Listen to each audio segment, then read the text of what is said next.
Yeah, good evening, everyone. This is Bashir Lucas Samson Lukman, and you are welcome to the Open Space Discourse. Tonight, I will be with fellow Nigerian citizens where we'll get to discuss Nigeria 61, the youth ready to rule. 2 days ago was the Independence Day. Nigeria marks a 61 years of gaining independence from British rule. So tonight we answer the question: Are Nigerian youth ready to rule?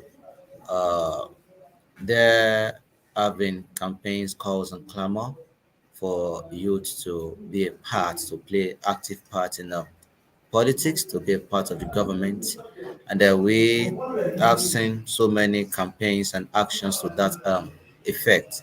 Why some think that it is time that the Nigerian youth took over government from what they call the cabals.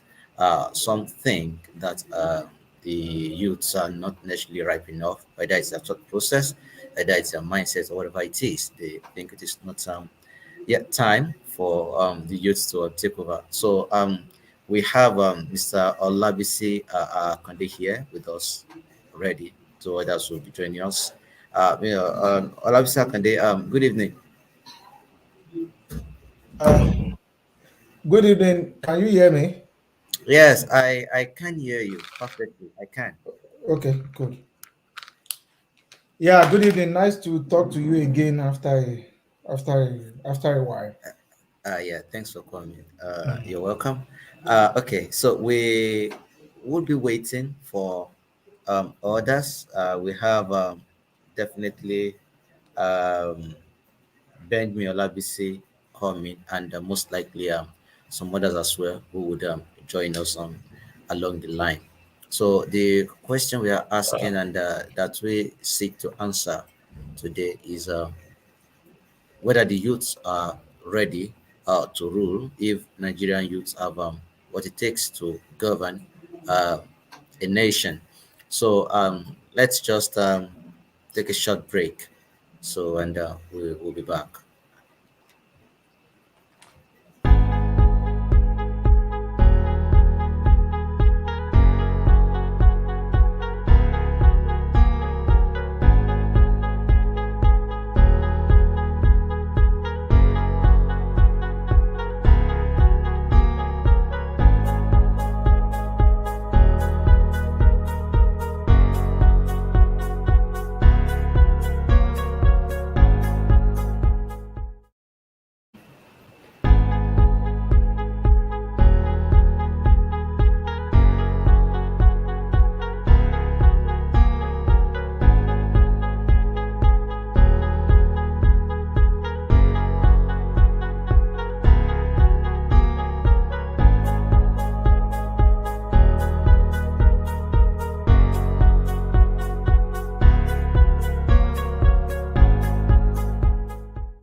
Okay, so welcome back, everyone. Um, is Mr. Lapsi here? And moment. Yeah, I'm here. Okay, all right, great. Okay, so why we wait for others? Why don't we go over the Independence Day celebration? how was it at your end? When I mean your end, not necessarily the physical stuff, where it will also connote your media, your reality when it comes to the social media space. So not just what you see around you as in physically, but also what you could read from the social media, whether Twitter, whether Facebook, whatever it is. So what was the experience like? Yeah, well, yeah. Thank you very much for the question. Well, for the holiday, for me, I had a mixed feeling. I had a mixed feeling about it. I had a mixed feeling about it. Um, I could not say that. Yeah, I could not say that I was actually celebrating, and I could not say that I'm actually not celebrating because, for Interesting. example, on first what's it called? Yeah, 1st of October like this, for a Nigerian who lives in diaspora, it's usually an opportunity for me to hang out with other Nigerians. So most of the time, for some of my friends here, we just like, okay, it's October 1st, we just hang out and basically just, I mean, talking with people from back home and having a gist, having a gist. Yeah, but I actually Okay. have a mixed feeling about saying that um happy celebration. Yeah, we could say happy celebration. We could look at yeah, there are things that make us Nigerian, the experience we have as a Nigerian. I'm talking about like the positivity of our social life, of Mm-hmm. our community. Yeah, like we this strong sense of community, and yeah, strong sense of community, and basically everything that makes up the Nigeria experience. I'm talking about the positive ones now. Of course, Mm-hmm. there are the challenges there, but for me it was basically a mixed feeling. It was a mixed feeling Okay. for me because it's for and I'll say the one simple reason why it's a mixed feeling for me is that I spoke to a friend who lives in Kaduna. Spoke to a friend who Okay. lives in Kaduna last week, and she told me that our kids have not been going to school. And even though I know down in the southwest, kids are going to school, it feels normal and everything is fine. And to say that in the Nigeria of today, the counterpart of those children in the north could not go to school due to fear, those are some of the things that made it a mixed feeling for me. And if you actually monitor my social media, the only thing I wrote on the day of independence was, Okay. what can Nigeria do to make you happy, and what can you do to make Nigeria happy? Yeah, Hmm. it's a mixed feeling for me. Oh, okay. That's interesting. I think I also followed it from okay, I have okay, Adegboye Adekunle, okay, good evening. Adegboye Adekunle, good evening to you. Okay.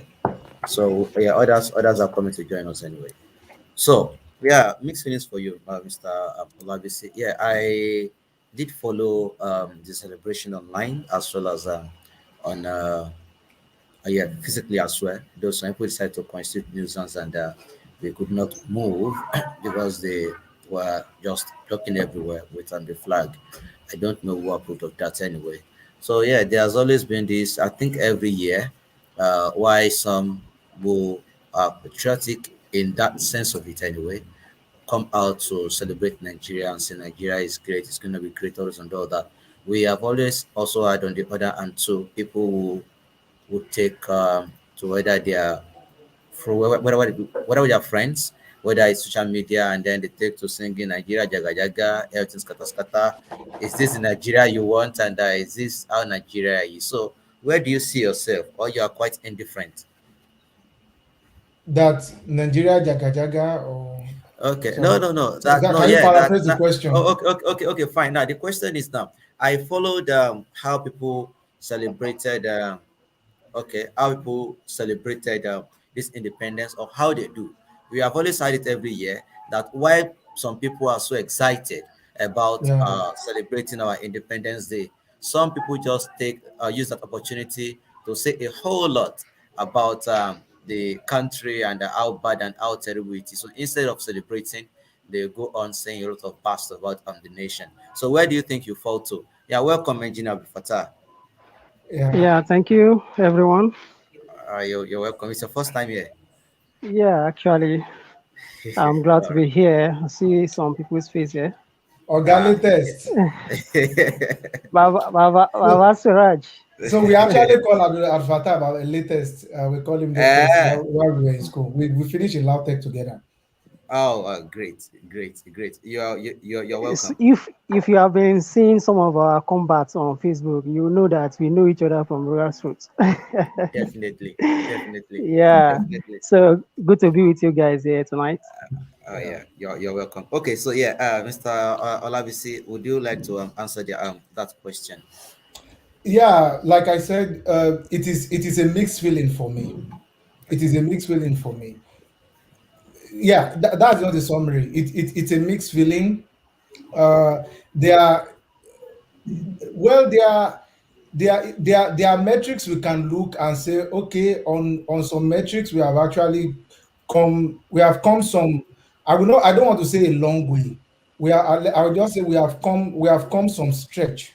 Yeah, I would rather use the word we have come some stretch than to say we have come a long way. So, but there is actually something I feel generally about when it comes to should we celebrate or not celebrate, or should we how do I call it? Yeah, like basically how we look at our country, Okay. and it is the fact that the globalization and the connectivity of nations. So the connectivity, like I can't call it philosophy, but there is a thought that I have that because of the interconnectivity of nation, a lot of citizens globally now, this is not Nigeria, but globally, will always perpetually not be satisfied with their country. And the reason is this: the moment you keep seeing a kind of possibility, you keep seeing a kind of Hmm. so the moment you keep seeing a kind of possibility around you, like, okay, like this is a possibility. So if this can be done elsewhere, then why can't it be done here? So Okay. you're always going to have a like people that who are never satisfied, like globally. Even I've read a post tonight where somebody was talking about even people in Canada are still complaining. Yeah, like it is human to always complain because you always want better. And so far as you can see possibility around you, you always ask your question. Always ask yourself the question: why is this possibility? Why is it not happening to me? But aside from that fact, we still have to look at on the topic of nationhood. On the topic of nationhood now, how well have we come on the topic of nationhood? So how well have we come on the topic of nationhood? And if we, Okay. I don't know where the noise is coming from. Maybe someone Okay. can mute. Yeah. So on the topic of nationhood, it is honestly, it is actually pretty hard to celebrate. That's why I said it is a mixed feeling for me. It's a mixed feeling for me. Yeah, basically, it's a mixed feeling for me. That's just exactly where I see myself. It's a mixed feeling for me. Well, for the fact that, yeah, Oh, maybe you are like, but when you look at the like nationhood itself, like, what is this the kind of nation where I was born into, and what does the future project, and how well should I celebrate it now? It doesn't really look like one is so enthusiastic to celebrate. Yeah, that's just what I would say. hmm. Okay, thank you very much, Mr. Labisi. Okay, before we go deeply into the topic of this discourse, I am wanting to wait for about one or two more people to join. So that's why we're having this one as a preamble. So, Engineer Abdul Fattah, would you want to make a comment on that? The question is, now we have the Independence Day celebration, and then okay, we have Engineer Yusuf. Okay, we have someone else here. Okay, it's coming. So now we've had, the way people celebrate from the north to the south to the southwest seems to be quite different. There are so many people who are enthusiastic about it. They are excited and they are so proud of their nation. Why some usually take advantage of that situation that day to say a whole lot that they think is wrong with the country, and it's just a whole lot of well, put it as negativity anyway. So what do you make out of this celebration? Are you always about, wow, Nigeria is great, I'm proud to be Nigeria, or you are quite like, oh well, the Nigeria, why are we proud of Nigeria? Or you're just indifferent and you're just hanging somewhere there? Would you want to make a comment on that? Okay, thank you so much, Mr. Bashir. With regards to the Independence Day celebration, the mood, the people's mood, and the position where I stand as a person, as a Nigerian, to me personally, what I see with the Independence Day celebration uh, is that our nationalism, that is being someone who is born and brought up as a Nigerian, there is a different feeling of where you were born and the situation you meet you find your country today, where it is coming from, and very very much essence of celebrating an independence from the colonial masters. If you Mm, look at all these things, they are interwoven, but they are different things. But we should learn how to differentiate them. You learn how to differentiate your nationalism from the independence. You understand? So for me, we know as a country, we may say that since we had independence, we have not done we have a lot of challenges, majorly from the leadership aspect, that have brought us to this place today. And I think most people are aggrieved with Nigeria with that respect, that they find it awkward for them to celebrate independence when they are not in a particular uh, growth or the particular developmental stage where they are supposed to be. They think that they are supposed to be actually. So it gives a lot of people some kind of goosebump or some kind of dissatisfaction to celebrate the Independence Day. But when we look at the whole thing, you as a country, you find yourself a Nigerian, and you look at the whole thing together. You see that me personally, where I stand is that it is a good thing that we are alive to see that Nigeria is at 61 today, and it's a good thing that we are at a particular stage of our country. We are having a leadership that are trying to put things in order, though they may not. No, it's government that is not actually is not absolute. We can't say the government that is perfect, but at least we see a renowned thing that's been done.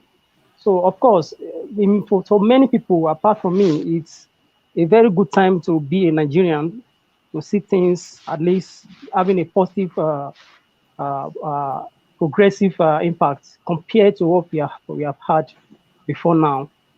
So, so for me, it's a good thing that Nigeria at 61, at least we are making some steps to improve our nation. And we are trying our best to put the patriotism in people, to put more effort to see that the country move forward. Because, of course, if you don't spread if you don't wear this perspective of being patriotic, we will put a lot of people that will be downtrodden, and they will not want to do anything than to just, okay, let me just move out of this country. Because when you look at Nigeria is a capitalist economy, everybody has to put their hands on the deck and see what they can do to make things improve for everybody. When you look at countries like the USA, they are not a socialist country. Most things that are happening there, you see that there are corporate organizations that are making businesses happen for people, employing others, and all those things that have been built from people's innovations, and then sprung up into corporations and all this stuff. So it's everybody have to put their head in place and see how they what they can do for themselves. So that is where I stand. Okay. Thank you very much, Engineer Abdul Fattah, for your contribution. Okay. Mr. Okay, I got in touch with Mr. Benjamin at DPC now, and they said he's going to be around. Okay, we had one. Okay, Benjamin at DBC is here. Okay. Yeah, Mr. Benjamin at DBC. Good Good evening. evening, sir. Can you see the Uh, terrible situation we are now? Okay, Can which you see the can you even see me at all? Can you I see yes, the can, yes. terrible we situation can we are see now? you. I can see Yeah. you. How are you, what sir? uh, very fine. It's been a while. The the We had a the light has been off since, and you can hear the sound of my neighbor's generator. I don't use generator. Trying to live clean energy, but unfortunately, those generators stay on till 2 a.m. in the middle of the night, and I won't be able to sleep until it's off. So you can see what oh. I am going through in this country. all right. Welcome to tonight's discuss, Mr. Benjamin. So we are a Thank you popular very face here, much. and we have discussed a whole lot of topics. We've discussed, I think, Afghanistan. We've discussed Gumi and the bandits. I think were you there? We've discussed a whole lot Buhari and the banned Twitter and the suspend and Twitter. the deleted tweets. Yeah, exactly. A whole lot of topics anyway. So tonight we are looking at Nigeria 61 and the call for the youth to take charge and um, get the cabal out of the system. So the question we are asking and answering tonight is are the youth ready to rule? But before you came, I had asked Mr. Olabisi Akonde and Engineer Abu Fatah a question.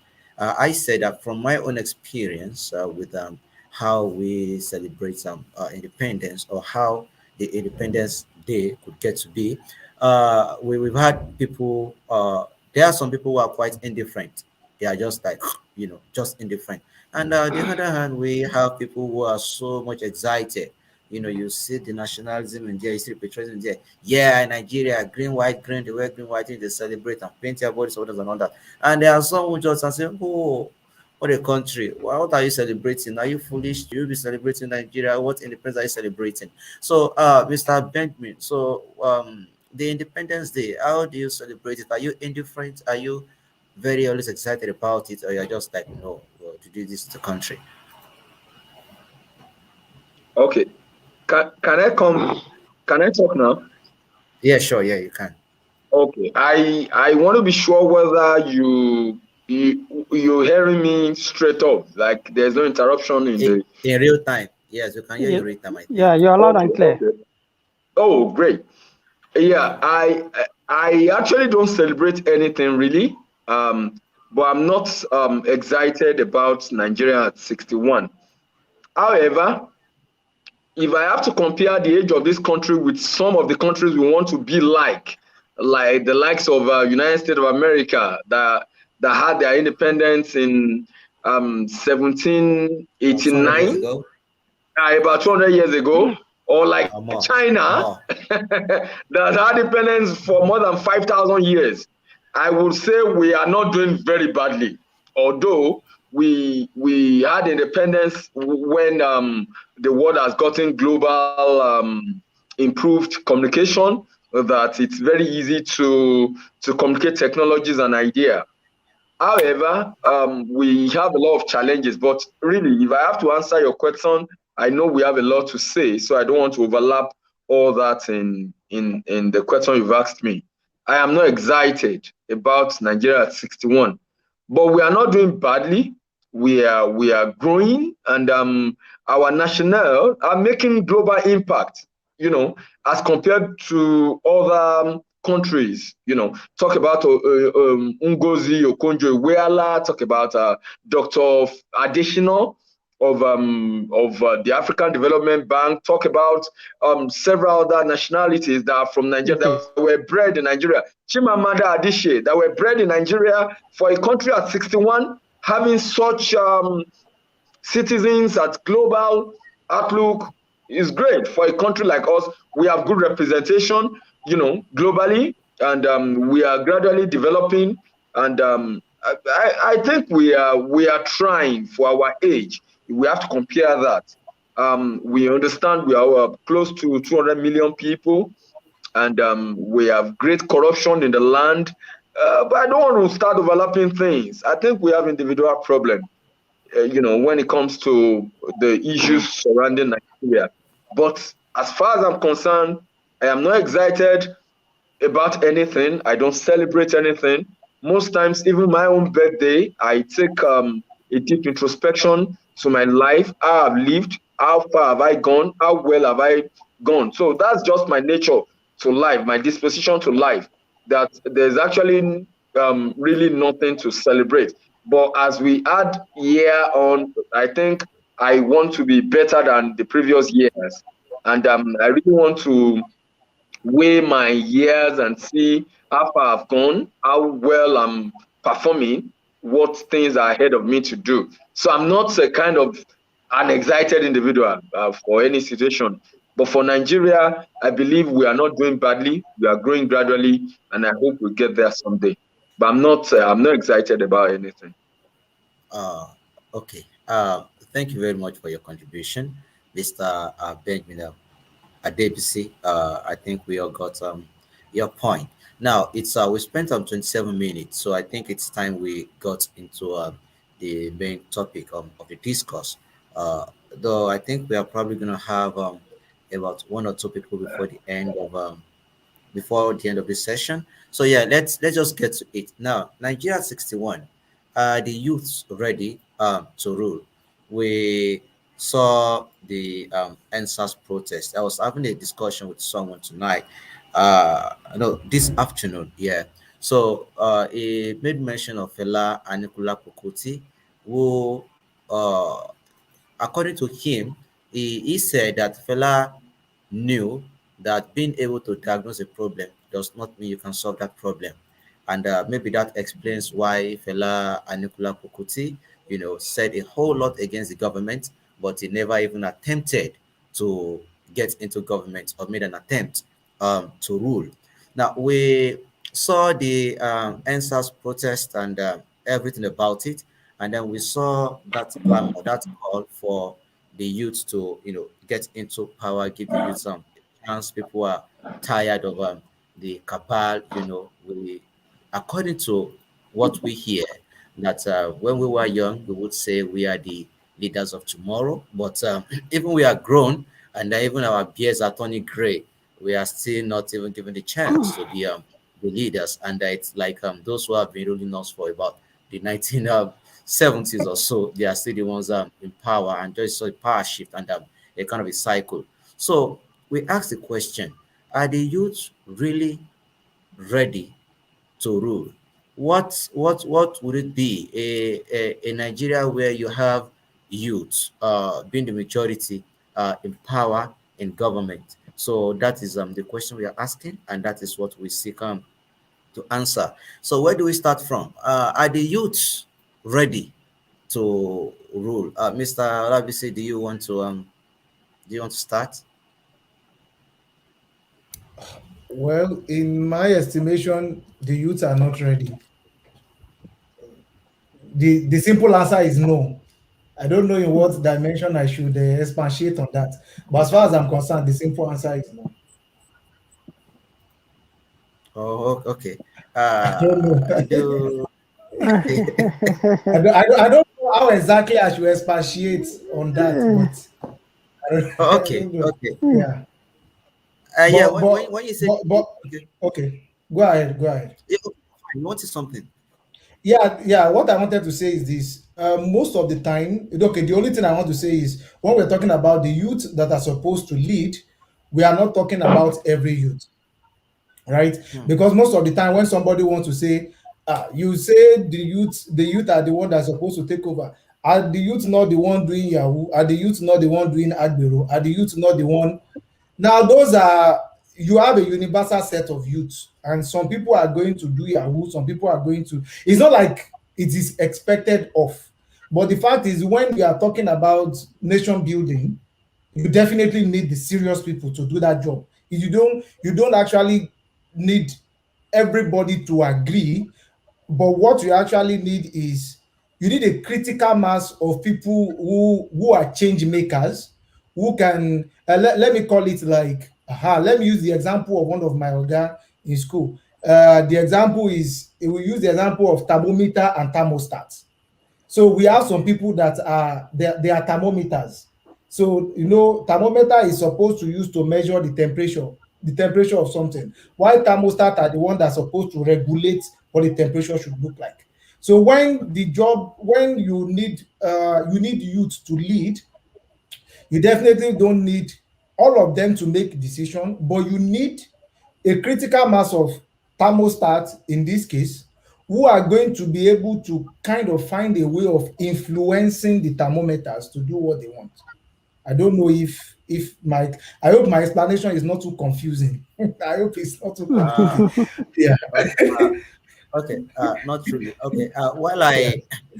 while I seem to have some questions for you regarding your submission, but I will just wait and probably just pass that question on to Mr. Benjamin at DFC. So, Mr. Benjamin, do you think Nigerian youths are ready to rule?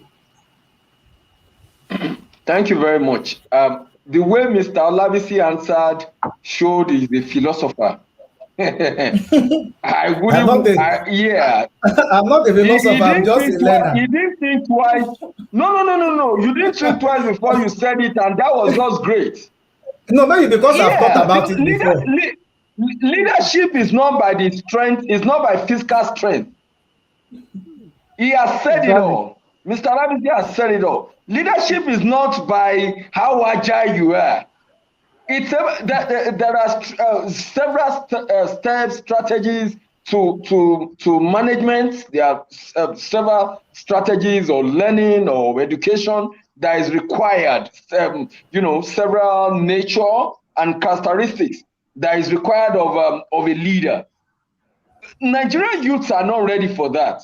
It is so apparent. So if the way he answered so firmly showed that he's a philosopher himself, he must have studied well. That's He's not moved by emotions that Mhm. somebody has been there since 1967. He's not moved by the emotion that Tinubu is overaged and his health is deteriorating. So we should go bring one 35-year-old individual that has never managed a department to come and rule because Tinubu is having early health, because Buhari is old.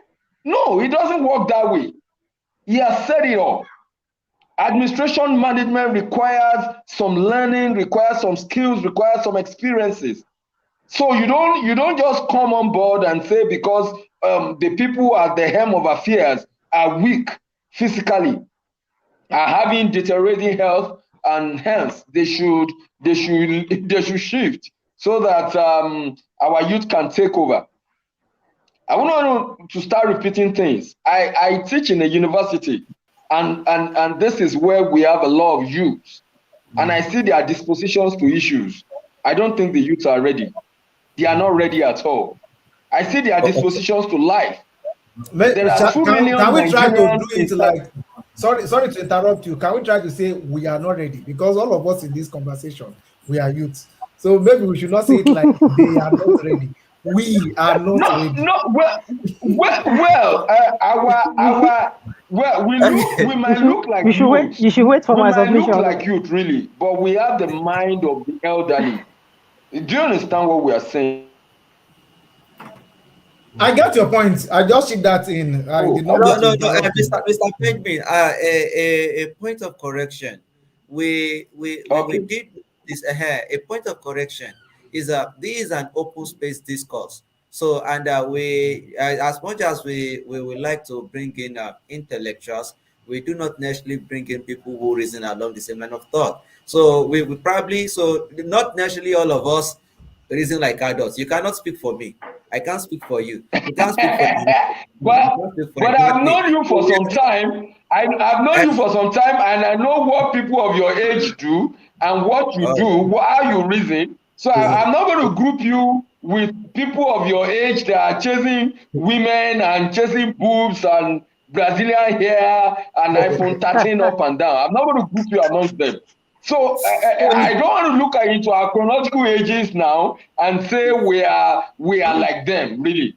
Do you understand what I'm saying? But okay. like we have 2 million Nigerians in the higher institutions. I am a young man. I am opportune to be a lecturer in the university where youths are basically. And I can say that, okay, let me agree with you that we are not ready. Because even with the Okay. little that is committed into our hands, how far have we gone? And we have a vice chancellor, an elderly individual. It's around over 61 years of age. Our provost is old, close to 60, and the professors there are old. And they closely monitor what the younger lecturers are doing. With the little commitment given to them, maybe like head of department, maybe like head of a committee, and they are so calm, so unperturbed that these guys are no threats to them. Even while there will be several uprising that these professors has just seated there for years and they are taking all the benefits and all that, and they are not disturbed because they could see that from the little that has been committed to the young lecturers and or young academics, they are no match to them. You understand? Several times they have meetings where professors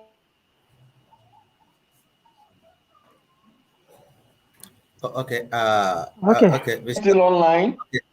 Yeah, Mr. Benjamin is Yeah, on. where elderly people in their Okay, okay, it's back. okay, where elderly people in their 60s are seated, taking notes of meeting, paying attention, and you see the Mm. young lecturers, the young academics, they are gossiping, they are pressing phones, they are doing other things. So the professors or the people at the upper echelon, they don't fear any threat because they see that there is no charisma of leadership amongst the youth. So that's why you see them holding on to power, holding on to positions for as long as they can. You understand? If you look at the disposition of the younger academics, you can't just pick those kind of people and say they should come and be a provost of a college or to be a vice chancellor of a university. So it's actually um, an indication that the youths are not ready because they don't have the charisma, they don't have the disposition of being in leadership position because they don't have the mind. The leaders will rather be taking drugs to power than allow youth to take over administration and management. It's going to be disastrous. So thank you All very right. much. Okay. I want to allow others Uh, to speak too. thank you very much, Mr. Benjamin. Or Lavisi. Now, I have a question for you, but not now. So I'm writing down my question. Uh, Mm. for you, and probably for Mr. Olabisi Akande himself. Okay, we think the youths are not ready to rule, and You've not let Engineer Fatah answer the hold on, question. yes, yes, he's going to talk. That's why I'm not asking the question yet because I'm Yet, thinking I probably would ask all about the same question. So, well, while I write, Mr. Engineer Fatah, so do you think Nigerian youths are ready to rule? mhm. Okay. Thank you for the question. I'm taking some clue from some of my guys that have spoken earlier Okay. on. So my position is not different from theirs actually, because when you look at people that are actually ruling, leadership actually has a process. Okay. For example, you want to choose somebody you want to board a plane, and you're going to choose somebody to pilot the plane. You don't just go about and just pick anybody. you have to look at several you have to look at several things. Most important part of it is the experience and the ability, the knowledge and understanding to pilot the train. So an individual that doesn't have this knowledge how to pilot a plane or the experience, the required experience to do that, will just take the people into a lagoon. You Mm. understand? So he's most probably going to drown the people.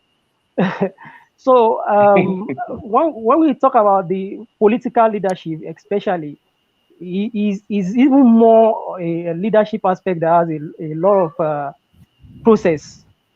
For example, when you want to be a political leader, you must have gone through a lot of a lot of strata of leadership. For example, maybe you start from the grassroots, you be maybe an essay uh, to a particular local government chairman, or you become a local government chairman yourself. From there, maybe you find your way becoming appointed by a governor, or maybe you become a governor yourself.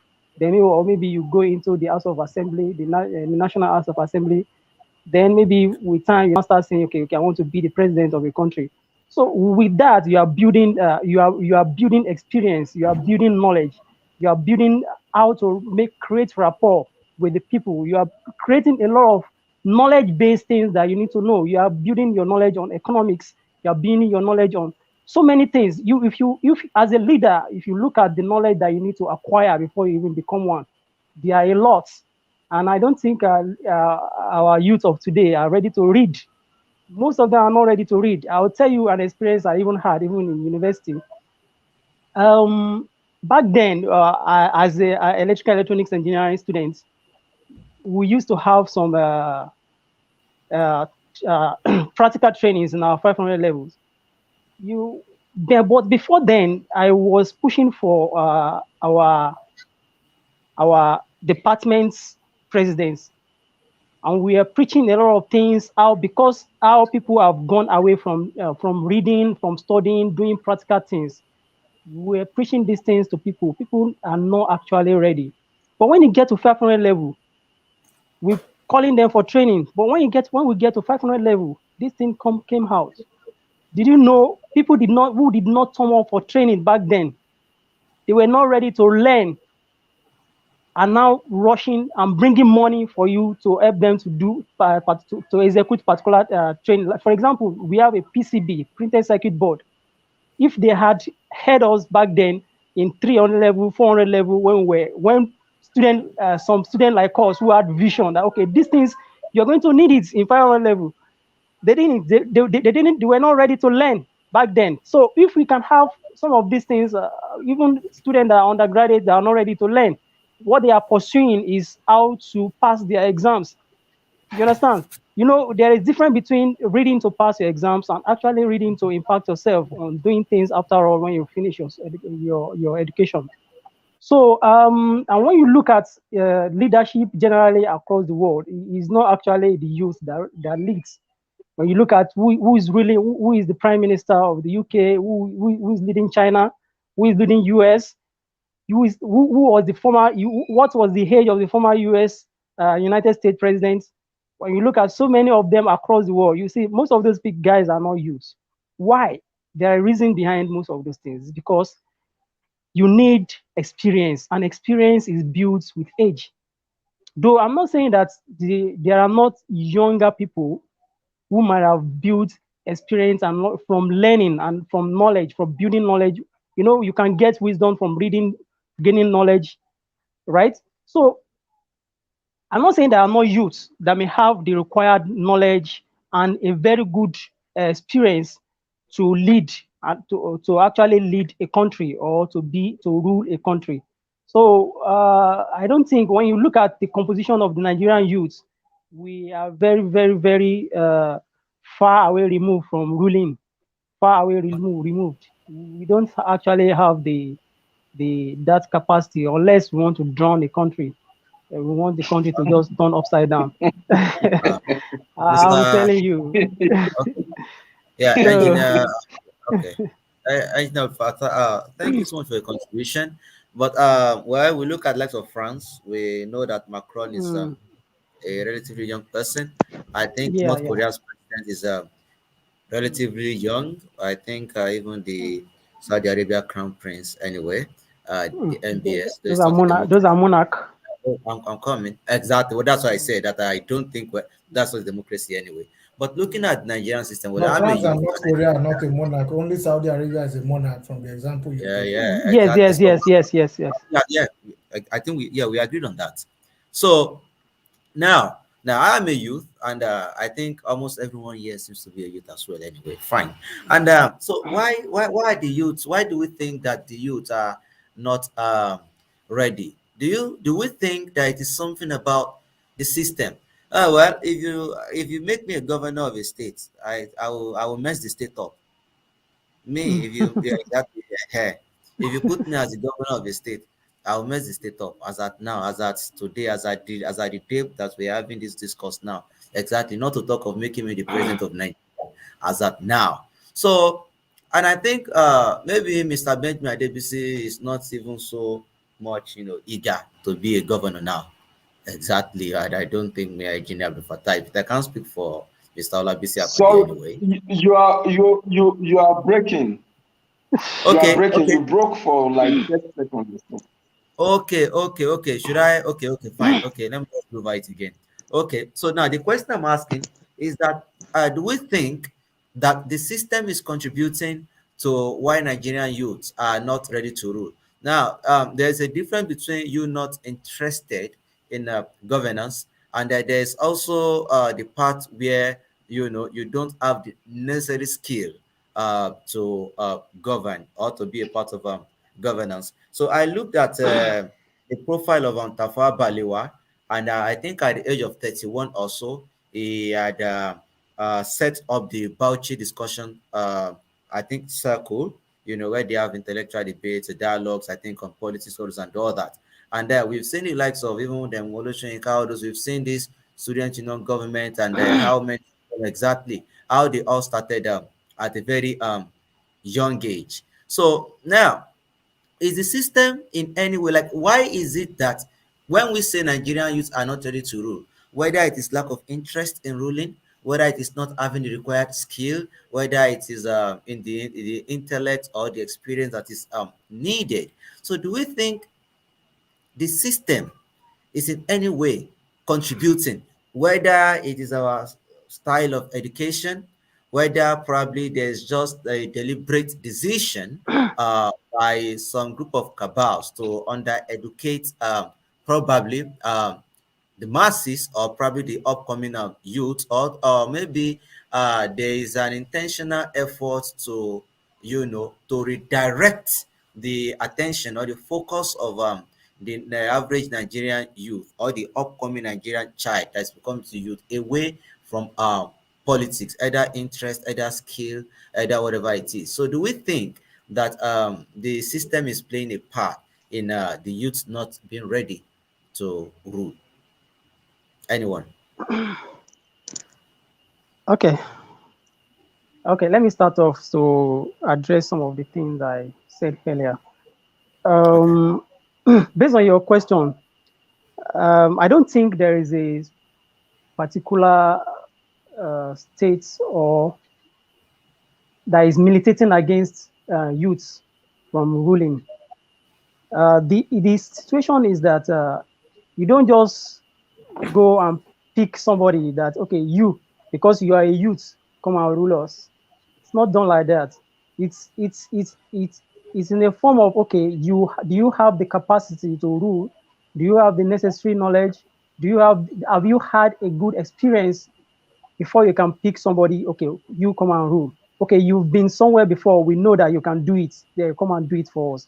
You understand? So that is the only thing that we can say that it may be standing against youth from taking the mantra of ruling this country. So when we say are the youth ready to rule, though we are, the question is like form of a generalization question, though, but Mhm. when we are answering this question, we cannot actually generalize it, though. there are people, there are youths, there are people who are, there are young people out there actually who who must have had a good knowledge, must have developed themselves, must have read very wide to be able to rule, take the mantra of leadership of this country. So, but before they can do that, before they can take the position of leadership, it takes process. It takes process. So we cannot just say, okay, you come and rule us from anywhere. So if you somebody like Sowore now, okay, the guy is trying to put himself, is putting all the rigor in place to see that he become the president of the country and all these things. Though we can consider him as a young person. We can consider him in the bracket of the youth. Okay, so but are we are we do we have are we sure, or do we have the necessary information about him that he can take the mantra of leadership and be successful in it? Okay, because the only thing I knew was that he was somehow the SUG president of his university back then. But as it built himself, but when you see what some of those things that he's doing, you know that perhaps he may or may make a good or bad leader. So those are those things that are actually militating against the youths taking the mantra of leadership. So we can't generalize it though. So, but we can pick pinpoints and identify the individual youths that may be able to take the position of leadership in this country. Okay, thank you, Mr. Abdul Fattah. Sorry, before anyone else actually respond to that question, I'd like to add something again. Now, when you look at many of these guys in power, exactly, whether it is Buhari, whether it whether it's anyone, whether it's even the person, whether it's Obasanjo, whether it is Atiku, whether it is just any of these guys, we will see them that at least they have been in the political space. I think even for the past Mm-hmm. 20, 25, 30 years, So I think so. So for me asking that question, I'm not necessarily looking at their reality as at now as an old man, as old men. That was why I made reference to Tafawa Balewa, setting up, establishing the party discussion circle at the age of 31. So these people, even from their 30s, they have been playing an active role in politics. So why is it that so our own reality today compared to their own reality of then, we have fewer youths actively participating in politics than we had as at then. Because these people we saw now, the old men, the so-called cabals now, when they were in their own 30s, they have been playing active roles in politics, whether it is Muritala Muhammad, whether it is Gowon, whether it is whatever, exactly, whatever it is, whoever they are. So at when they were youths, before they became, old men, all those and all that, yeah, they played active role in politics. So why is it that during their youth or when they were youth, they played active part in politics, and so there is a decline in youth participation in politics? I think that best describes the question I'm trying to ask. I hope it is Okay. quite clear now. Okay. So Okay. yeah, anyone else can pick up the answer to yeah, the question to answer, and then yeah. Sorry, can I come on board? Yes, please do. Okay, good. Thank you very much.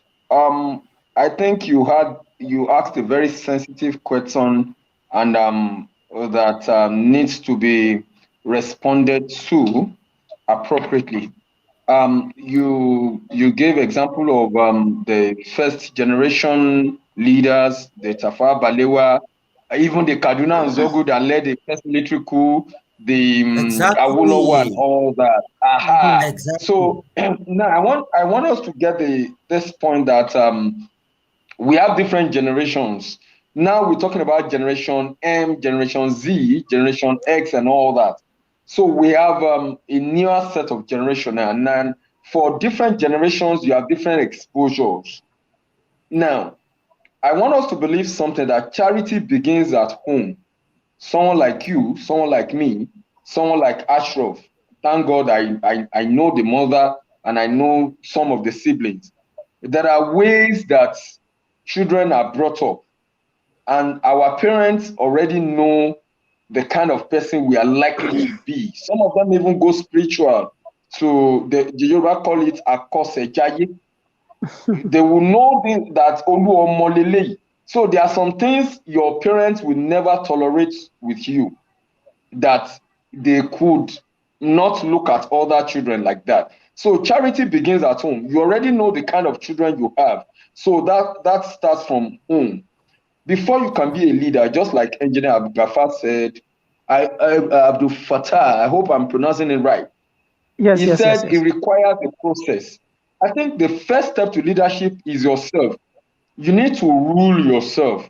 You need to have a Exactly. control over yourself. You need to have a control over your emotion. Now, there is something about youthfulness, and that is exuberance. Everybody Exuberance, has yes. it. Yes, I have it. You understand? Everybody has it. And this juvenile delinquents, now it is left for your guardian, your mother, your father, your uncle, or those people around you to put you through so that you curb that excitement, that exuberance, so that you can actually know where you are going and what actually can lead you. I'm quite very young. I'm less than 40, and yet I've taken international leadership positions. In fact, recently they gave me a position to moderate part of an international conference where you have professors there. You understand? When I talk, people listen and all that. But I don't see myself as a superhuman because I saw what my upbringing is. One of the challenges of our present generational youth, now you cannot compare our ages now, those of us on board now with this generation of youth that were at NSAS and all that, is what kind of home do they come from? Youth from broken home, who's left to single mother, whose parents don't stay together, and they are left with aunts and uncle and all that. What do you expect them to be? Recently, I saw a very disheartening, very disturbing videos where some guys decapitated a guy with dreadlock and cowrie on, and were playing. They were using his head to play soccer, and I was like, this guy is a son of some people, and obviously it's a court rivalry and all that.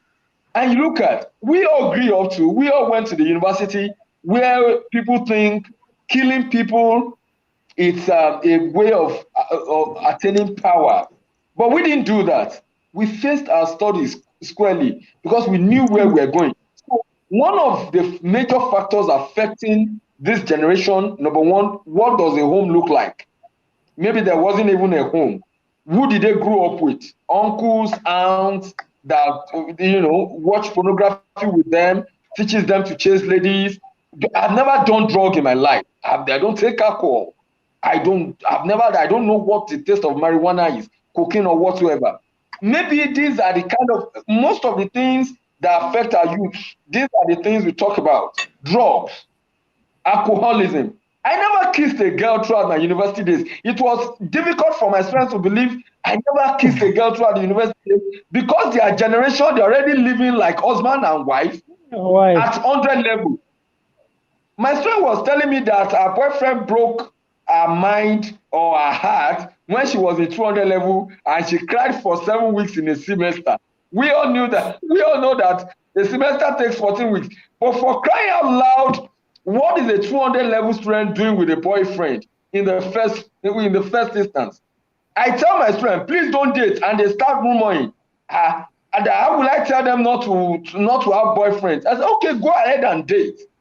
Do you understand what we're talking about? What does the home look like? Their youthful exuberance, juvenile delinquents. You can imagine, if we call Chimamanda Adichie, Ngozi Wela, would they tell us that they were sleeping with their boyfriend while they were in university? Would they have gotten to where they've gotten to today?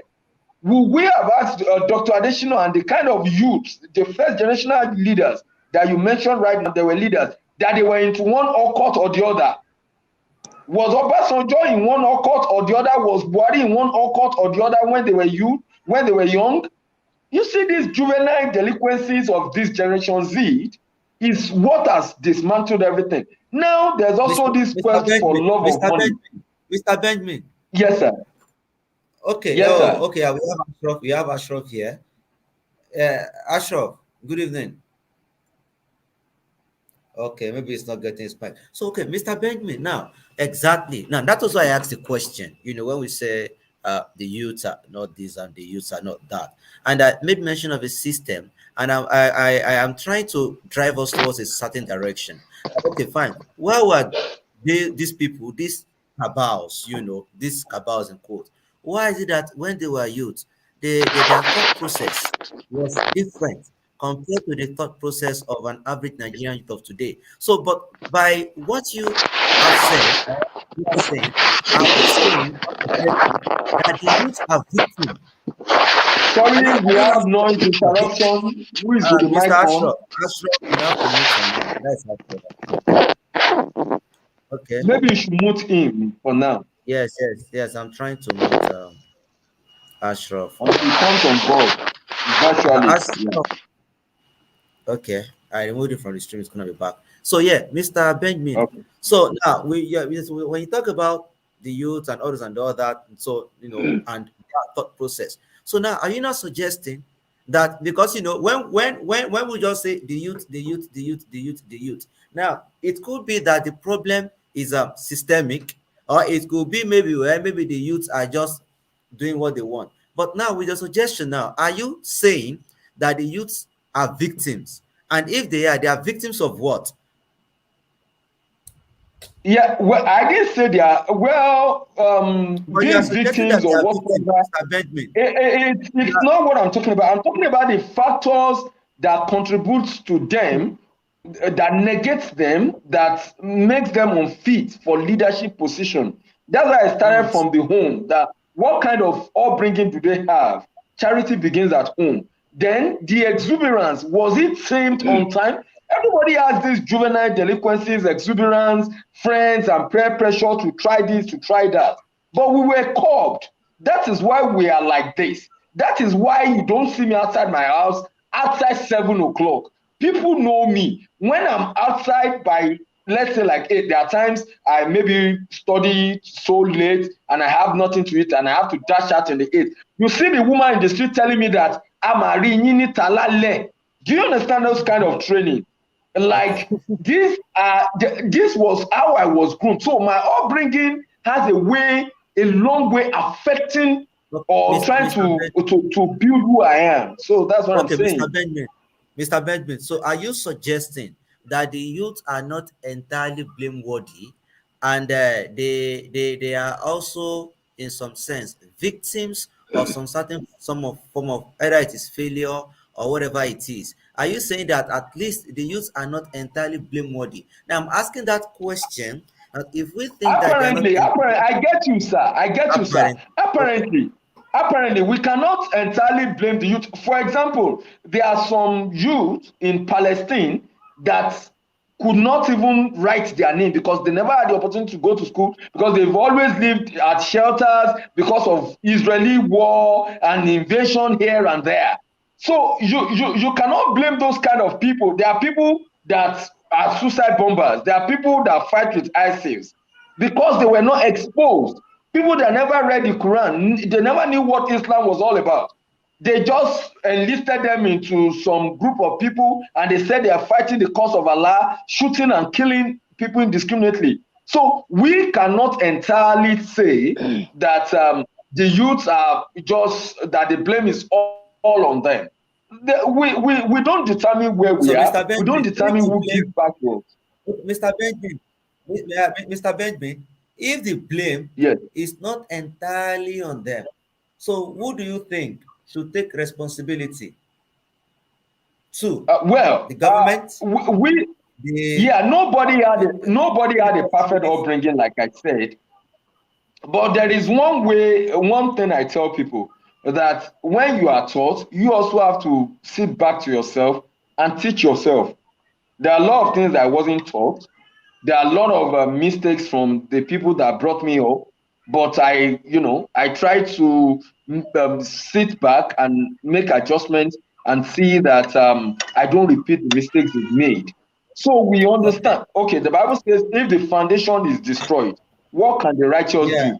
Okay. So the Mr. righteous Benjamin. cannot do Benjamin. anything if the Mr. foundation is Benjamin, can we destroyed. let Yes. Mr.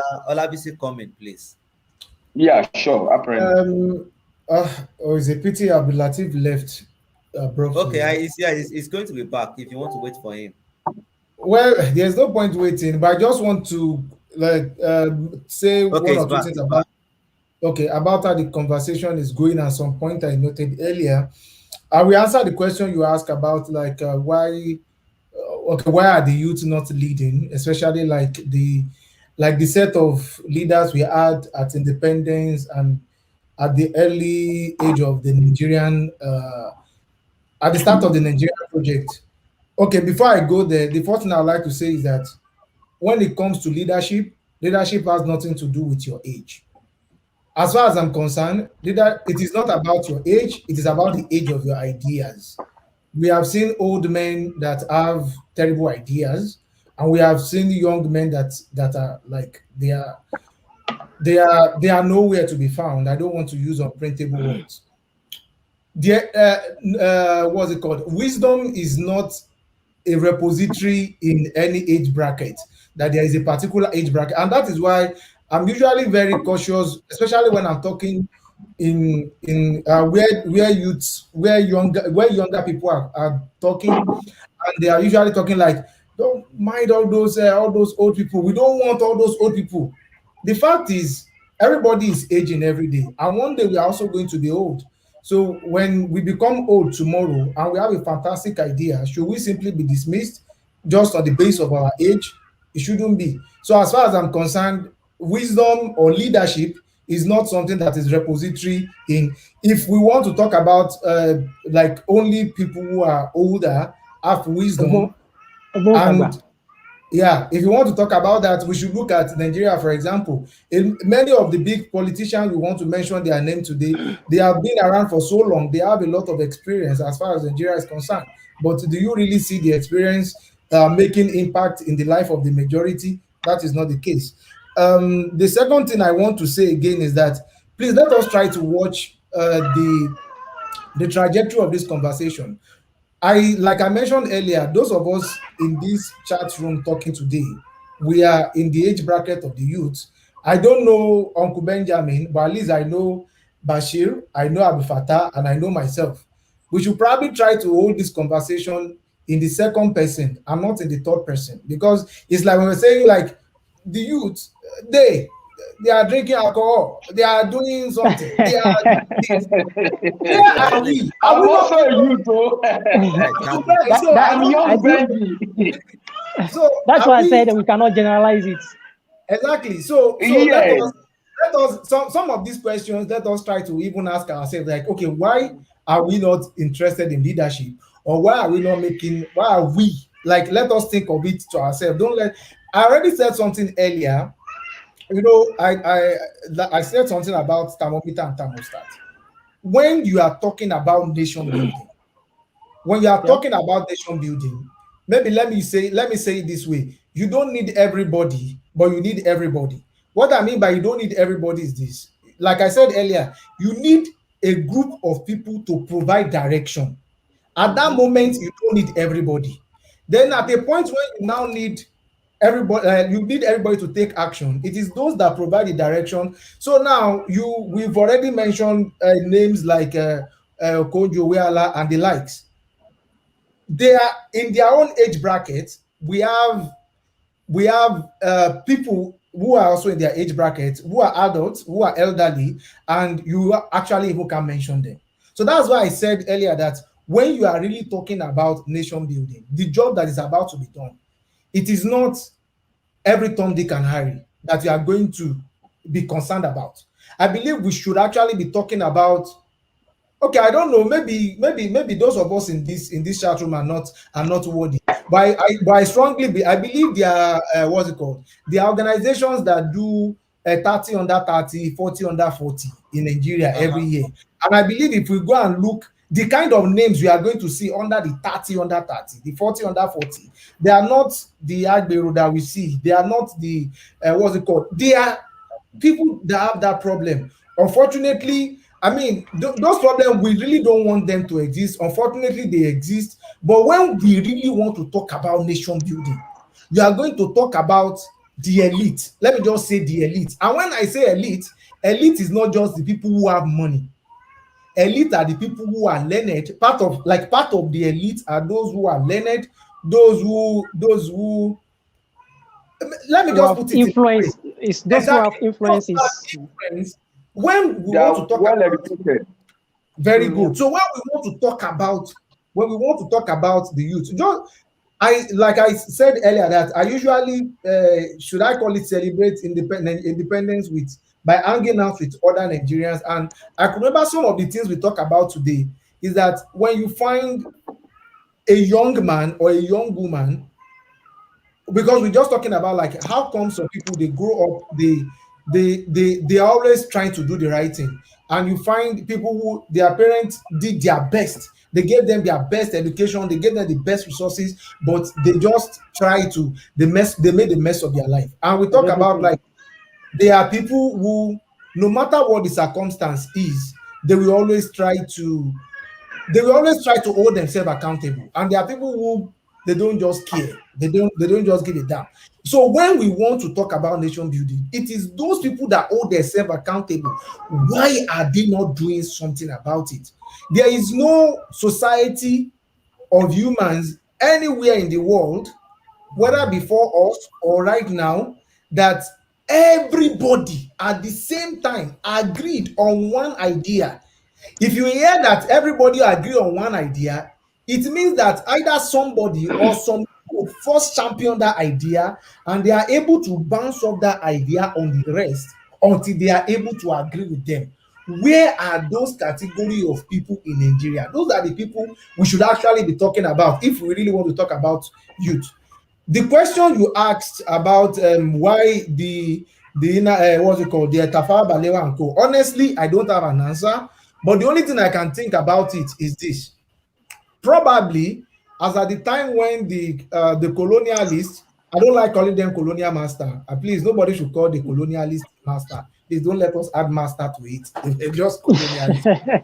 Just colonialists. So when the colonialists were living, for example, probably it could be probably by the virtue of know-how. I don't maybe there is something like the knowledge transfer. Maybe probably as at that time, those category of people we said they were youth at that time, at that point in time, they were the people who were opportune to be part of the military, they were the people who were opportune to be probably educated. And maybe I don't know because I don't have the fact. I'm just thinking. Maybe that is why we see those people as the younger people who were able to take over then, because okay, we had independence in 1960, and the first school and everything that happened around that time was what's it called, was very close. The first school was in 66, so all those things are pretty good. So probably maybe those guys, is not just because they were young and they were serious. Probably they were just at the right place at the right time. It is just a theory. I'm not 100. I don't have the facts. It is just maybe what I am thinking. And right now, we cannot compare the number of Nigerians who were educated at the time of independence to the number of Nigerians who are educated right now. We cannot compare it. So probably the pocket of opportunity or the pot of opportunity is shrinking, and those who got to the kitchen earlier, they don't want to leave the kitchen soon. Probably that is why the reason why some of the youth are not coming along. But the reason why, what's it called? You said why are the youth not coming along? Now talking about our own generation, why are people not coming along? Why are the youth not interested in leading? Like I would even like to even use the word lead instead of rule. Self, like probably forget semantics is not everybody. We all understand what we are saying, but yeah, but just for convenience, I'll say probably like why are the youth not don't want to lead, or why are they not interested in leading? It is systemic, in my view. It's systemic, and why it is systemic is that every let me borrow this Yoruba word. Yoruba will say òòṣà tá a bá ti lé ọmọdé díẹ̀ kò ní pẹ́ parun. Like anything we are doing and we don't bring in the young people to continue that succession, sorry, to continue the succession of whatever we are doing, they are not, just not going to be interested. So one thing is there we should have how do I call it, a kind of leadership academy. Even though I know there are some leadership academy in Nigeria today, but like within the political cycle, like do we actually have leaders, I mean, leaders and statesmen who are actively grooming younger people to actually take over from them? Power is not to be just given. Power should be taken. You should not just sleep in your house and go and expect them that just by the virtue that you are young, just come and lead. You actually have to. You actually have to. You actually have to show up. You actually have to show up. Leadership, and one thing is this: leadership is not just politics alone. But the different, the only, the how do I, yeah, leadership doesn't really have to do with politics alone. But the only difference is that the moment you are able to lead in a political in a political dimension, you have the power to drive a far-reaching change, like Influence, yeah. changes, yeah, changes that can change destiny. Because political leaders are people that can. A very good example of leaders, those who have the politics now, not just ordinary leader. Because leader, I don't know if anybody listened to Adeola Fayehun's last episode, and he talked about the Onidera of Idera. I don't know whether anybody listened to that episode. Bashir, do you listen to that episode? No, no, I didn't. I didn't. Please, if you did not, please listen to that episode. It's the one she did about independence, and she just showcased and talked about Onidera of Odera. I'm somebody who is easily teared. I cry easily. I cry easily. Listening to his story, I was crying that, is this a Nigerian? And I don't know how somebody demonstrates selflessness and leadership together. Maybe I can quickly summarize it if I'm not taking too much time. How this Okay. Idera is a very small village in Kwara State. A small village in Kwara State. The grandparents of the current king were the people that the first settlers in that place. The grandfather was a king.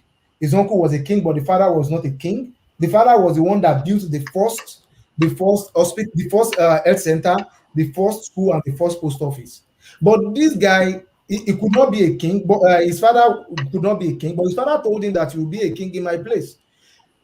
Before his father died, he traveled to the US to hustle. He was actually a bus driver in New York. If you watch that episode, you see him driving the bus. He was a bus driver. He said he's not interested in being a king. His uncle was a king. When his uncle died, they came back home in 2004 to bury the uncle who died. The villagers asked him, please be our leader. The man celebrated 65 years last week. So if we minus 65 from what's it called? Yeah, if you minus this 2021, but no, sorry, yeah, 2021 minus 2004. Might be no only the dollar new. So that's 17 years ago. So that means the man was like early 40s when they begged him to be a king, and he said, see, I don't want to be a king. And when like, no, you have to be the king. And I said, okay, I will be a king on one condition, because I cannot just be a king sitting in the palace just waiting for, I don't know, subvention or whatever from the government. It's not even enough to do anything. I'm a bus driver in New York. I will continue being a bus driver in New York. I will be your king on one condition. You give me 6 months to go to New York every year, and I will always spend 6 months in the town every year. And since 2004, he keeps doing the same thing up to today. Between 2004 and now, that's 17 years. It goes to New York 6 months for the year, 6 months back in Nigeria. As a king in Nigeria, the first thing he did for his community, was to dig borehole. Borehole was the first thing he did. Borehole with his own money. He called his friends. He gathered his friends. Some of his friends also contributed. They dug borehole for the community. I learned the state government too heard about it. They also did some. He solved water problem for his community. The next thing he did was, I learned he rebuilt the health center, he built more classrooms from his own money. Oh, from his own money. This is just an individual using his own resources and his own network from his own money. Now talking about leadership now, because leadership is not just politics. So there is leadership, but the peak of it is politics, because with politics you can change destiny. A very good example of changing destiny with politics is the Taliban. I'm not really talking about the Taliban, but what I'm talking now is like, for example, when the Taliban first had their stint in power, they said girls are not going to school. So the destiny of the girls in that era, no school. By the time the political landscape changed and the Americans came in, some people could go to school. Now the Taliban are back, some people could go. I'm just using that as an example. We are not talking about Taliban today. I'm just using that to say how powerful, by the time you combine politics with leadership, you can change destiny. You can redirect people's life because of the power you have. But leadership doesn't end in politics. So as I was talking about the example of leadership, this same person, he brought in experts to check the topography of the soil, and they found that the best kind of crops that they could plant with the kind of soil they have in that town in Kwara State is cashew. And what did the king do? Anybody who is interested in farming, he was giving them 1 acre. Come and take 1 acre and start farming. And they became like I learned they are one of the biggest communities where you can find cashew, and they also invested in Gary and stuff. And this guy is still going to New York, being a bus driver. And the thing that blew my mind out of his story was that whenever he comes to Nigeria, he's a royalty, because by virtue that he's a king, he's not going to work, he's not going to clean things by himself. But the moment he gets to New York, he lives in a very single apartment. New York is a very, very expensive place, far expensive. One very small apartment, he wash his own dishes, he take care of his own things by himself. Like, I'm just imagining how somebody is able to just switch that, and is able to do that for the last 17 years of his life. That is an example of leadership. So why are more people not taking up leadership? So we should not only look at leadership from the perspective of politics. So we would always try to make influence by leading, by making changes in the small corner where we are. But also, as we are doing that, we should also, because many a times you could have this idea of your own way of doing things. It is leading. You don't actually need to be given the title of Atigbolori Fun. You have actually been making impact in people's life. You are already a leader. Now, sometimes you are interested in doing something in your own way as a leader, but the political authority that be could say, no, that is not going to work. And they could dismantle whatever you are doing. And at that moment, that's where you could be thinking that, yeah, definitely I need to have a political leadership. Like political leadership, then you match politics with the power you have. There are a lot of examples of leaders who have thought of like the only reason why they have to come to politics is because they feel they need the power to do more. A very good example that I can cite is the current Prime Minister of Pakistan, Imran Khan. Imran Khan was a superstar, he was a celebrity before he became a Prime Minister. The national sport of Pakistan is cricket. He's very good in cricket. It was like their own JJ of Kosha, because cricket was their national sport. They don't even know about football. But there was a time when his mother was sick, and by the virtue of because he was rich, he was able to build an hospital to help his mom and help other people. But he felt that, what if I have political leadership? Then that means I could do this thing more. Now that he's a prime minister, is he doing more? That one is a topic for another thing. But leadership is not just you coming to politics. It is also trying to make influence and trying to make impact in your own way. Should we also try to seek political change? Because yeah, that is when you can make the real change that can change people's destiny. So why are people not? So one thing I could say is this: across the age group in Nigeria, there are people who we actually look up to actually lead, and also like encourage others to lead. There are people who are doing it today. I will not say it's too late, but it is not enough from what we expect. There should actually be a systemic way to actually encourage leaders to do more. Encourage current leaders to groom successive leaders, those who are going to succeed them. And yeah, basically, young people who they have the capacity, they have the knowledge they should try in their capacity to always try to make influence and yeah, do all those positive stuff. And as well, they should also try to get political power, because that is when you can make or mar people's life with political power. I just want to chip that in. I hope I'm not derailed from the topic, yeah. Yeah, Okay, I'm just actually drilled. okay. I'm very sorry. I'm very sorry. I'm very, very sorry about Okay. that. I I'm think very we Yeah. sorry. okay. Okay, fine. We've had. Oh, thank you very much for that submission. I think everyone was patient enough for you to go through all those. Okay. Well, since I think we've spent an hour 25 minutes. I think we should bring the discourse to an end, since we do not have too much of disagreement today. If you are in the president's shoes, how would you prefer, what workable solution would you prefer to Nigeria's problem? Now, one of our admin is asking me to ask that question as the last question for this discourse, tonight's discourse. But when we talk about Nigeria's problem, that's a whole lot. So That is a whole lot. exactly. So Actually, I don't know which of the problems you're talking about. Whether it's a problem of secession, whether it's a problem of corruption, whether it's just a whole lot of issues. But yeah, we, talking about the youth, I think let's just spend a little bit of time. So let's look at Shore as a representation of youth in politics. So yeah, as a representative of youth in politics. So if Shore reflects youth in politics, what do you think that means? Anyone? Sorry, Sorry, what? Sorry, what's the can question I? again? I did not. Sorry, can you please repeat the question? Sorry, please. Okay, I said now yeah, let's just spend a little bit of time, because the time is fast spent. But yeah, so the question here now is let's assume that Omoyele Sowore represents the Nigerian youth participation in politics. Let's assume, or let's imagine that Sowore is the representation of a Nigerian youth participating in politics. So what do you think, or what would you make of that? Like, if Sowore is the perfect definition of a Nigerian youth partaking in politics, do you think he would it's bring Nigeria Is anyone to coming the... up? Okay, is that okay? Is anyone coming up?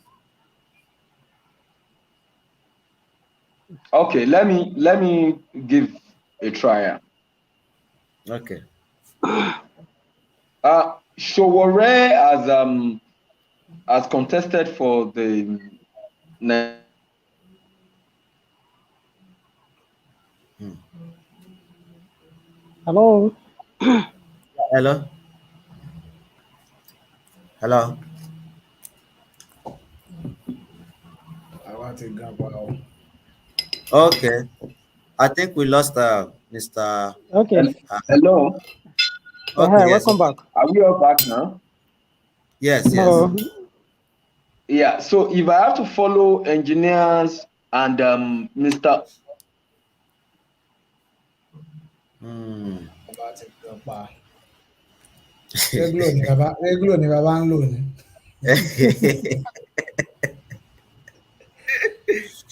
so